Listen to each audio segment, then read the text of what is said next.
তালের ক্ষীর পাটিসাপটা। এখানে নিয়ে নিয়েছি ঘন দুধ, দুধটাকে জাল দিয়ে আমি ক্ষীর বানিয়ে নেবো। এখানে নিয়েছি কাজু বাদাম আর নিয়েছি চিনি বাদাম, হালকা ড্রাই রোস্ট করে আমি গুঁড়ো করে নেবো। এবারে আমি দিয়ে দিলাম চিনি আর ড্রাই রোস্ট করে রাখা কাজু বাদাম আর চিনি বাদাম। এবারে নামানোর আগে দিয়ে দিচ্ছি ছোটো এলাচের গুঁড়ো। ক্ষীরটা বানিয়ে নিলাম, ক্ষীরটা তুলে নিচ্ছি একটা বাটিতে। এবারে এখানে একটা বোলের মধ্যে নিয়ে নিচ্ছি তালের পাল্প।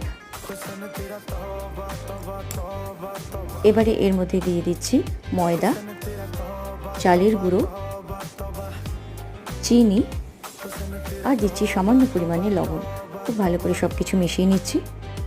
ব্যাটারটা একটু ঘন হয়ে গেছে, তার জন্য আরেকটু তালের পাল্প অ্যাড করলাম। ব্যাটারটা এবার ঠিকঠাক হয়েছে।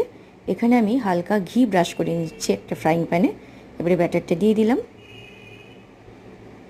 ক্ষীরটা দিয়ে দিলাম, এর উপরে দিয়ে দিচ্ছি কিছু কিশমিশ। ব্যাস,